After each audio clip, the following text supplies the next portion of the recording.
আসসালামু আলাইকুম রহমতুল্লাহি ওবরকাতু।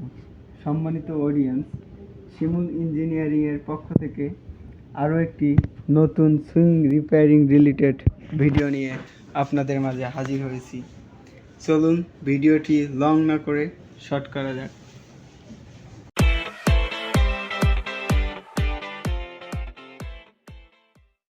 দেখুন, যে সমস্যাটার সম্মুখীন আমি হয়েছি সেটা আপনাদের দেখানোর চেষ্টা করতেছি।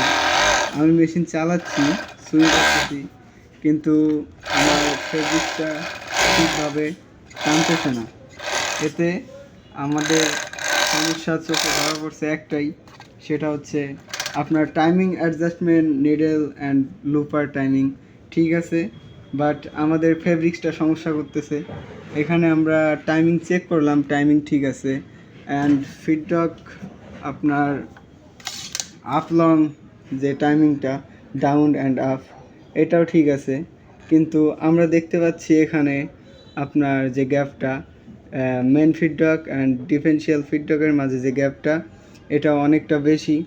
তো আমরা এটা কিভাবে করতে হয়, কোথা থেকে করতে হয়, এখন সঠিক নিয়ম কোনটা সেটা আপনাদের মাঝে উপস্থাপন করব। একটু ধৈর্য ধরে দেখবেন, আপনাদের অনেক উপকারে আসবে। আসুন আমরা এটা সংশোধন করার চেষ্টা করি। তো আমরা এখানে দেখতে পাচ্ছি, সম্মানিত অডিয়েন্স, আমরা এখানে দেখতে পাচ্ছি একটি চাকার মতো একটি অপশন আছে। এটা হচ্ছে আপনার মেন ফিডব্যাকের যে টানটা, এটা কম বেশ করে এখান থেকে। যেমন এই যে দেখতে পাচ্ছেন, এটা লুজ করে, এটা শুধু অপশন আছে আপনার মেন ফিডব্যাকের, এটা লুজ টাইট করে আমার পরিমাণ মতো আমি এখানে নিতে পারি। তো আমরা এখানে দেখব যে ফিডব্যাকটা কত দূর আসতেছে, আমরা এই অনুযায়ী নিয়ে নিব। তো আবার এখানে বেশি গ্যাপ রাখলে কিন্তু কাপড় ঢুকে যাবে, কুঁচকে যাবে, তখন কাপড়টা ভালোভাবে টানবে না। আমরা এই নিয়মটাও ফলো রাখবো। তো এখানে দেখতে পাচ্ছেন যে ডিফারেন্সিয়াল ফিডব্যাকটা, এটা ঠিক করতে হলে এখানে কোনো ব্যবস্থা নেই, এখানে ব্যবস্থা শুধু একটাই, সেটা হচ্ছে মেন ফিডব্যাকের। তো এটার ব্যবস্থা হচ্ছে আপনার ভিতরে। তো চলুন এই কাজটা দেখে আসি। লং না করার জন্য আমি খুলে রেখেছি।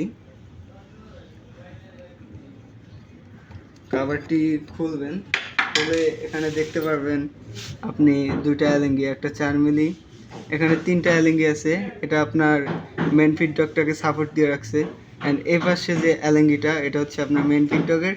আর এখানে যে দেখতে পাচ্ছেন অ্যালেঙ্গি স্ক্রুটা, এটা হচ্ছে ডিফারেন্সিয়াল ফিডব্যাক। এখন আমরা এটা লুজ করে নেব। তো আমরা এখন ডিফারেন্সিয়াল ফিডব্যাকের এই স্ক্রুটা লুজ করে নিচ্ছি। লুজ দেওয়ার পরে এখানে এই ডিফারেন্সিয়াল ফিডব্যাকটা মুভ করতেছে। তো আমরা এটা পরিমাণ অনুযায়ী রেখে দেব। আগে অনেক পরিমাণে গ্যাপটা ছিল, তো আমরা এটা পরিমাণ অনুযায়ী রেখে দেব।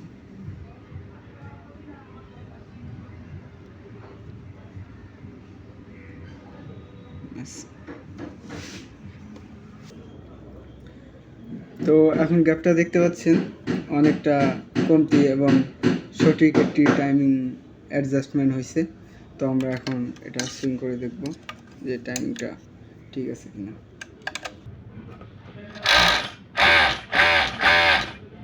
দেখতে পাচ্ছেন আপনার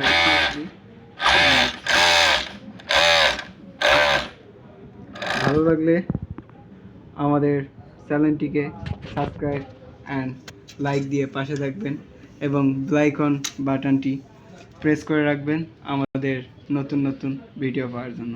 ধন্যবাদ।